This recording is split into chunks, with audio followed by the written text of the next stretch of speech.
La paternidad espiritual. Porque en estos tiempos es muy común oír hablar de padres espirituales, pero muy pocas personas tienen un entendimiento claro de lo que significa ser un padre espiritual. Y como resultado de esta falta de conocimiento, se ha tomado ventaja de muchos hombres y mujeres huérfanos, a los cuales se les ha hecho muchas promesas y se les ha puesto condiciones financieras para darle cobertura espiritual, aprovechándose de su buen corazón y de su necesidad.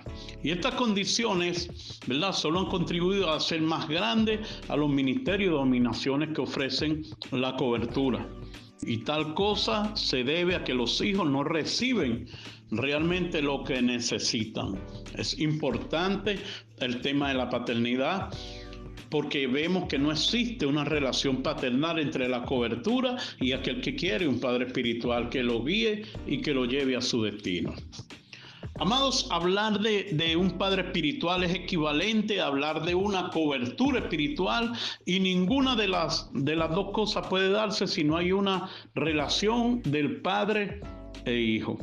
Y hoy en día se llama cobertura al hecho de que ya por estar afiliado a una denominación o a un ministerio o a una asociación de pastores, ya tú estás bajo cobertura de alguien. Y realmente no, hay una separación abismal entre todo eso.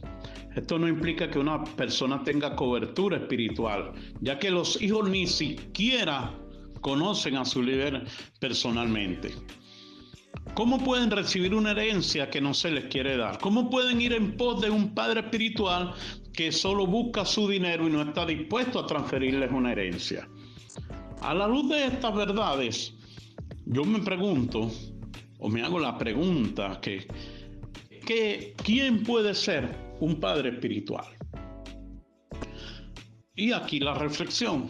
Un padre espiritual es alguien que invierte su vida, sus dones, sus habilidades, su dinero y recursos en los hombres y mujeres, los rescata, los sana, les da nombre, valor, significado, los recibe en su casa, los adopta como hijos. Y por último les enseña y les guía, llevándolos a su destino y propósito en Dios. Entonces, un padre espiritual no es necesariamente aquel que nos hace la confesión de fe cuando aceptamos al Señor. Un padre espiritual, ¿verdad?, es alguien que saca del abandono a los hijos huérfanos, que los ayuda a salir de la inmadurez y los lleva al crecimiento en Cristo Jesús. No es uno que demanda dinero, sino aquel que brinda una relación, que pone su vida por los hijos. Tampoco es alguien que busque edificar su propio ministerio, sino que es un hombre cuyo corazón está dedicado a levantar hijos en el reino. Un padre espiritual es alguien, amados hermanos, que identifica los dones en sus hijos y hace que fructifiquen. Los guía, les da identidad, los cubre, los protege y les proporciona seguridad, levantándole entonces la autoestima a aquellos hijos que creían que no valían nada. Les da un valor, les hace entender que en Cristo Jesús tienen un valor. Padre es uno que provee materialmente para sus hijos, los disciplina, los corrige. Es aquel que recibe y toma a hombres que no tienen dirección ni propósito ni destino, y les enseña, les ama, les ayuda a encontrar todo ese propósito y en sí a ese destino profético en Dios. Un padre espiritual es alguien que tiene virtudes que el hijo quiere tener, es alguien que ha ido donde el hijo no ha podido llegar, y es alguien que va hacia donde los hijos también quieren ir en algún momento de su vida. El padre es aquel que ha desarrollado la madurez por medio del proceso pasado en el desierto. La esencia de la experiencia del desierto es la prueba de nuestra identidad como hijos, para después entonces llegar a ser padres. ¿Por qué? Porque el desierto es el lugar donde los hijos se convierten en padres. El desierto es donde el hijo aprende que nunca será lo suficiente poderoso para cumplir los propósitos del reino o resistir los ataques satánicos sin una total sumisión a su padre celestial, a nuestro amado Dios. Entonces, esa sumisión es el primer paso que el hijo va a dar en el proceso de madurez para llegar a tener un corazón de padre. Amados, si Satanás, si el enemigo puede parar el proceso de madurez de un hijo en el ministerio, no tendrá que lidiar con un padre más tarde. Nosotros vemos la táctica del enemigo, que es abortar el plan del hijo antes de que éste llegue a alcanzar la madurez, antes de que desarrolle su corazón de padre. Y tenemos ejemplos bíblicos.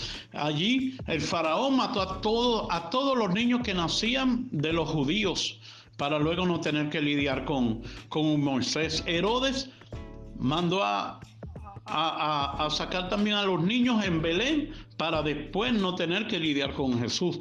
Todos los hombres que vinieron con el espíritu y el poder de Elías, el cual era restaurar la paternidad, tuvieron que pasar por el proceso del desierto.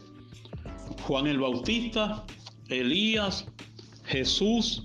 Hay muchas cosas que no pueden aprenderse en el proceso de educación formal o por la impartición o porque te monten la mano, sino que solo pueden ser aprendidas por el proceso y las experiencias que se viven en el desierto. Jesús mismo tuvo que pasar por la experiencia del desierto para luego comenzar su ministerio. Así que no maldiga su desierto, pues es el lugar donde los hijos llegan a ser padres. No maldiga su desierto. ¿Cómo se encuentra entonces un padre espiritual? Entendemos que los hijos no pueden escoger a su padre espiritual. Ellos pueden preguntar y pedir, pero es el padre que decide quiénes serán sus hijos espirituales. Y ese es el ejemplo que nosotros vemos en Jesús. Jesús lo hizo así. Dice Lucas capítulo 6 versículo 3: y cuando era de día, llamó a sus discípulos y escogió a 12 de ellos, a los cuales también llamó apóstoles.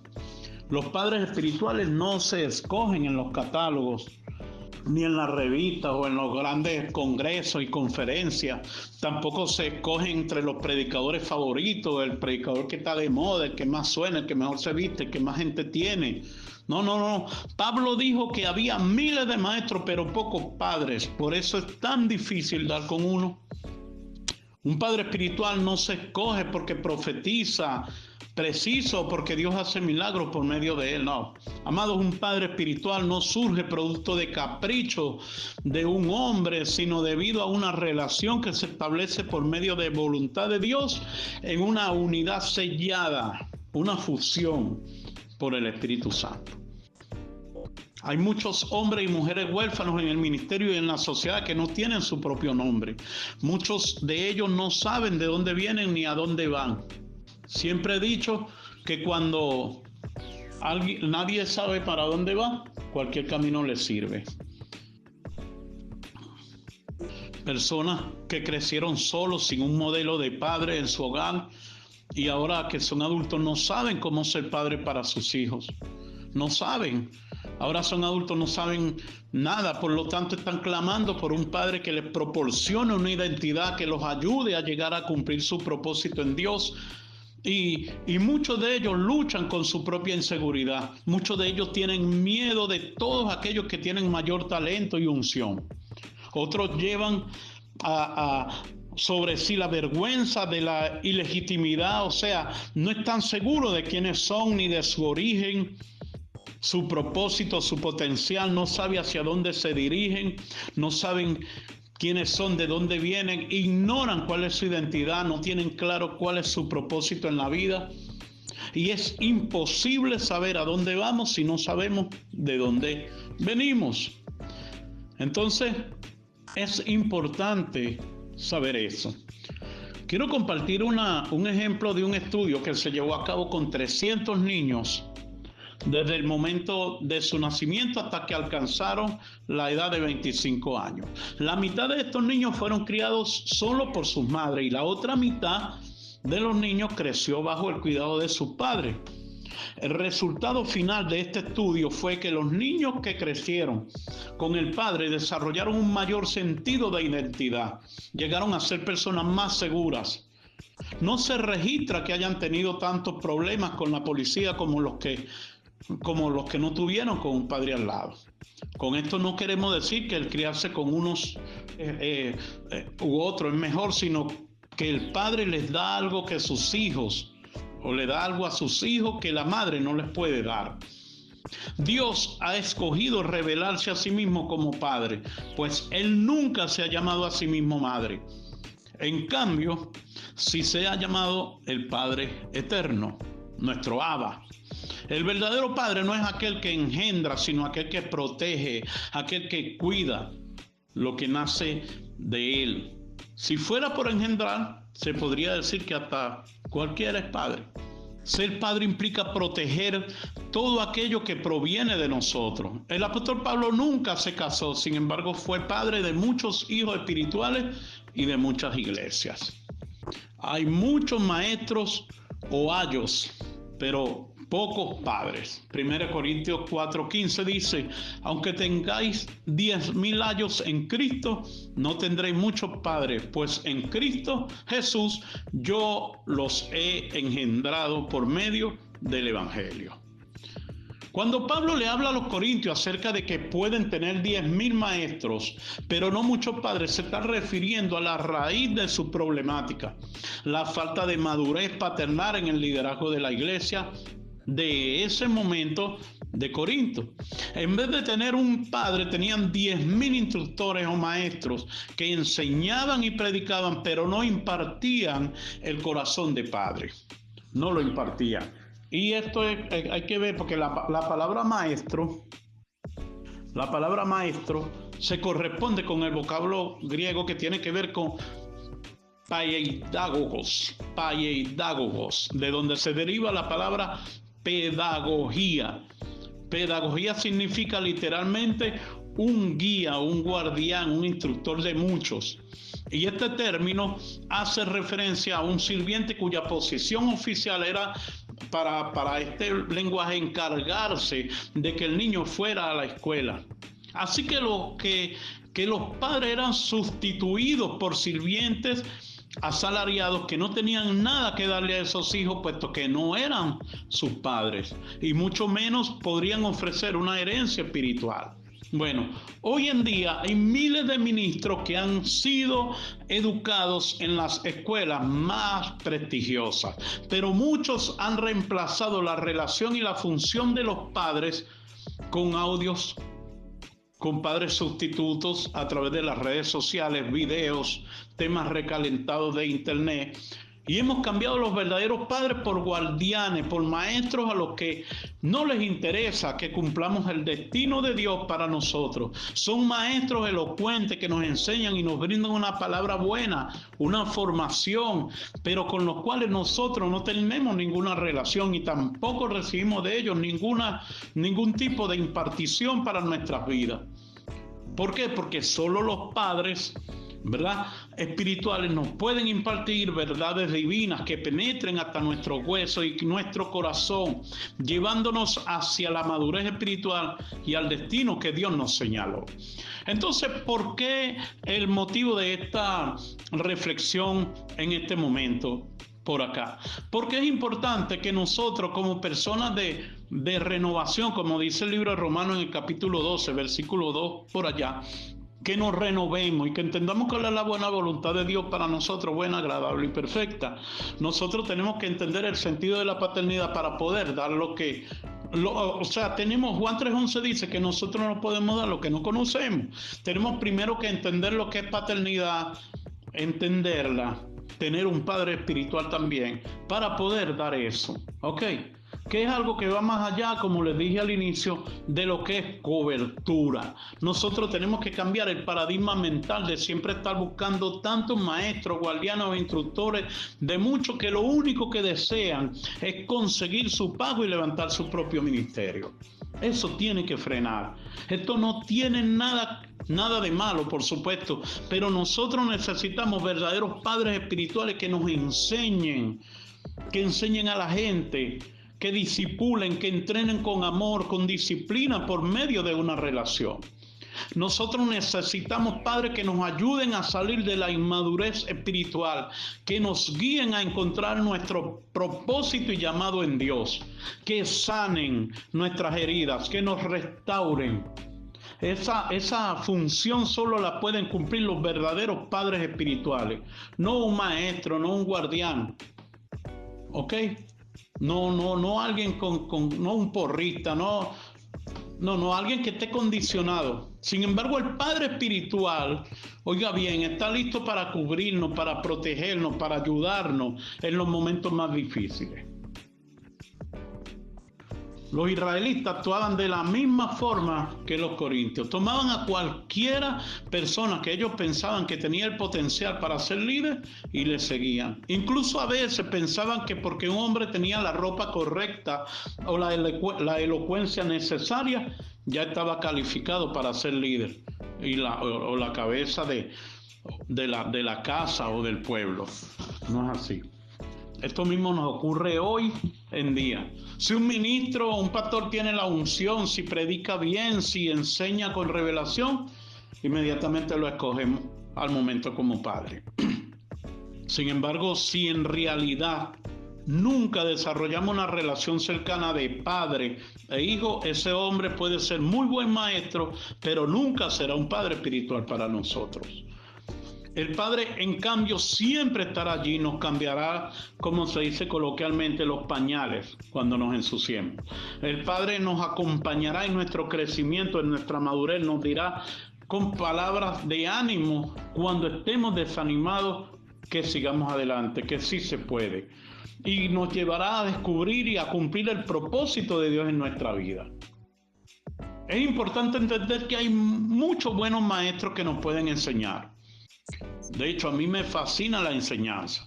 También hay muchos predicadores, evangelistas, profetas y pastores, no estoy en contra de eso, que nos pueden predicar la palabra con toda autoridad. Pero entienda que yo estoy hablando de padre espiritual. Padres son aquellos que invierten su tiempo, sus recursos, su vida en el desarrollo de otra persona. Son aquellos que nos entrenan y nos disipulan para cumplir el propósito de Dios. Amados, padres son aquellos que nos cuidan, que nos alimentan, que nos nutren con la buena palabra, que nos protegen y están para nosotros cuando estamos pasando temporadas difíciles. Y es por todo esto que el diablo ha tratado de destruir la paternidad en la iglesia y en la sociedad. Y muchos pastores inconscientemente se están prestando para eso, bloqueando a la gente en contra de los padres espirituales, en contra de la paternidad, y lo que hacen es atrasar el propósito y los tiempos de Dios.